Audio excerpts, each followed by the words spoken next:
మామిడిగుండాల ప్రాంతంలో ఎంగల్రావు గవర్నమెంట్ అంటే ఆనాటి ముఖ్యమంత్రి ఎంగల్రావు ఆధ్వర్యంలో రాఘవేందర్ రావు అనేటువంటి ఒక భూస్వామి ఆయనకి బంధువు వాళ్ళు దాదాపు 4,850 ఎకరాల భూమిని ఆనాడు పట్టా చేపించుకోవటం అనేటువంటిది జరిగింది. అది అడవిగా ఉన్నది, గుట్టలుగా ఉన్నది, బోర్లుగా ఉన్నది, సదును భూమిగా ఉన్నది.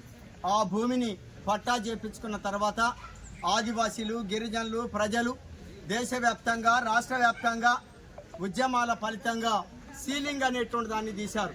భూస్వాములకి ఒక్కొక్కరికి దున్ననటువంటి వాళ్ళకి ఇన్ని ఎకరాల భూమి ఎలా ఉంటుందని చెప్పి ఉద్యమ పోరాటాలతోటి ఆ భూమిలో 2,800 ఎకరాల భూమిని ఇక్కడ 8 గ్రామాల ప్రజానీకానికి పంచటం అనేటువంటి జరిగింది.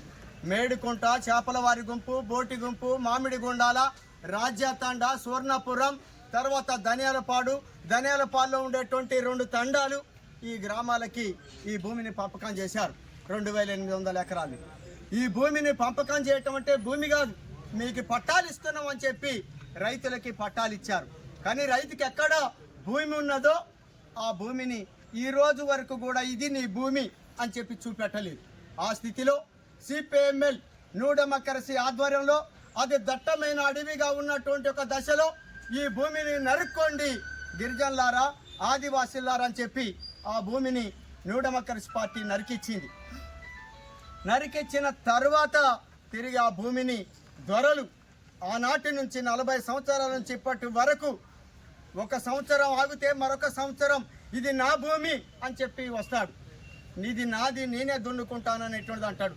అయితే మేమేమంటున్నామంటే అయ్యా 2,800 ఎకరాలకి మాకి ప్రభుత్వం పట్టా ఇచ్చింది, సీలింగ్ ప్రకారం మాకి భూమి చూపెట్టలేదు, మా భూమిని ఇక్కడ దున్నుకుంటున్నాం, అది నీది అనేటువంటిది ఎక్కడ పట్టా ఉన్నదో నీ పట్టా తీసుకొచ్చి ప్రభుత్వ అధికారులతోటి అద్దులు పెట్టి తీసుకోమని చెప్పి మేము ఆ రోజు చెప్పాం, ఈ రోజు చెప్తున్నాం, రేపు కూడా చెప్తాం. అట్లా కాకుండా చట్ట విరుద్ధంగా ఈ రోజు ఆయన తన పట్టా అనేటువంటి 1,100 ఎకరాల భూమి పట్టా ఉందంటుండు.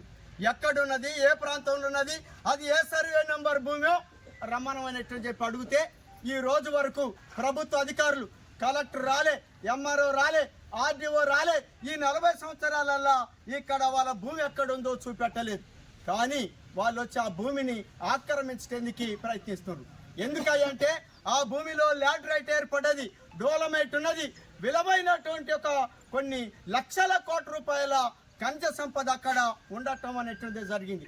ఆ సంపద కలిగినటువంటి భూమిని ఈరోజు కాజేయటానికి ప్రయత్నం చేస్తున్నారు.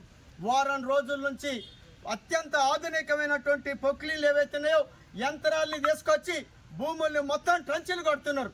ఇది చట్ట విరుద్ధం, ఇది అప్రజాస్వామికం. ఇట్లాంటి చట్ట విరుద్ధమైనటువంటి చర్యలకి పాల్పడుతుంటే ఇక్కడ ఈ రాష్ట్రాన్ని పరిపాలన చేస్తున్నటువంటి ఈ ప్రభుత్వం ఉన్నట్ట లేనట్ట, ఈ గవర్నమెంట్ ఉన్నదా లేదా అని చెప్పి మేము అడుగుతున్నాం.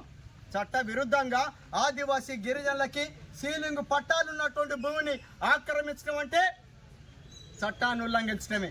ఇట్లాంటి చట్టాన్ని ఉల్లంఘించుతున్నారా అనేటువంటిది అంటే ఇక్కడ ఆదివాసీ గిరిజనుల పైన దౌర్జన్యం చేస్తున్నారు.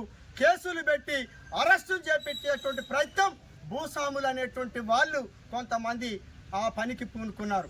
అట్లాంటి పరిస్థితిలోనే ఈ ఆదివాసీలకి అండగా సిపిఎంఎల్ న్యూ డెమోక్రసీ నిలబడింది.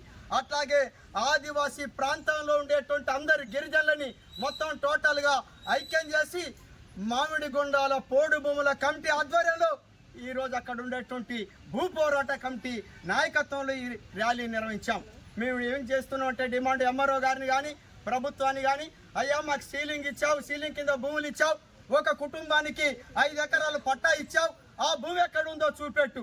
అట్లాగే మేము 40 సంవత్సరాల నుంచి సేద్యం చేస్తున్నటువంటి మాకి జీవనాధారమైనటువంటి భూమి ఏదైతుందో ఆ భూమిని దొరలు, భూస్వాములు బలిసినటువంటి వాళ్ళు వచ్చి మా భూముల్ని ట్రంచులు కొడుతున్నారు, ఆక్రమిస్తున్నారు. మరి అట్లాంటి పరిస్థితులలో మీరు జోక్యం చేసుకోమని కోరుతున్నాం. ఇంతవరకు మేము మొన్న ప్రెస్ మీట్ పెట్టాం, రైతులు తమ ఆందోళనని వ్యక్తం చేశారు. ఆందోళన వ్యక్తం చేసినా ఏ ప్రభుత్వ అధికారి కూడా సర్వే చేయలేదు, ఆ ప్రాంతానికి రాలేదు. ఇక్కడ రానటువంటి ఒక దశలో ఇక్కడికే ప్రజలు వచ్చారు. ఇది సరిపోదా? ఇప్పటికైనా కానీ ఆ భూమిని ప్రజలకు అప్పగించమంటున్నాం. చట్ట విరుద్ధంగా ఆక్రమించేటటువంటి ఒక భూములు ఎవరైతే ఉన్నారో వాళ్ళ మీద కేసులు, భూస్వాముల మీద కేసులు నమోదు చేయమని చెప్పి మేము పోరాట కమిటీగా కోరుతున్నాం. లేని ఎడల తర్వాత జరిగేటువంటి ఒక పరిణామాలకి, పరిస్థితులకి, విపత్కర పరిస్థితులు ఏర్పడితే దానికి ప్రభుత్వమే, ఈ రాజ్యమే బాధ్యత వహించాల్సి ఉంటుందని చెప్పి ఈ సందర్భంగా తెలియజేస్తున్నాం. ఇప్పటికైనా అట్లాంటి వాటికి పూనుకోకుండా ఈ గిరిజనులు ఏమి చేయలేరు, వీళ్ళ అమాయకులు అనుకుంటే మాత్రం వీళ్ళ తరపున మేము రక్తమైనా చిందిస్తాం, వీళ్ళ కోసం ప్రాణాలైనా అర్పిస్తాం, ఈ భూమి రక్షణ కోసం పోరాడి తీరుతాం. ఖబర్దార్, జాగ్రత్త భూస్వాములారా, భూస్వాములకి కాపల కుక్కలుగా ఉన్నటువంటి షేర్దారులని చెప్పి హెచ్చరిస్తున్నాం. కొంతమంది స్వార్థపరులు వారి తరపున నిలబడి ఇక్కడ గిరిజనులకు అన్యాయం చేయటందుకు పూనుకున్నారు. అట్లాంటి శక్తులన్నింటినీ కూడా ఓడిస్తాం అనేట్టు చెప్తున్నాం. భూముల్ని రక్షించుకోవటం కోసం మనందరం కలిసికట్టుగా, ఐక్యంగా అక్కడ ఉండేటువంటి అన్ని రాజకీయ పార్టీల్ని, ఆదివాసీ సంఘాల్ని, దళిత సంఘాల్ని అన్నిటినీ ఐక్యం చేసి భూమి రక్షణ కోసం పోరాడదాం. చర్చలు జరిపితే మనకేం రావు.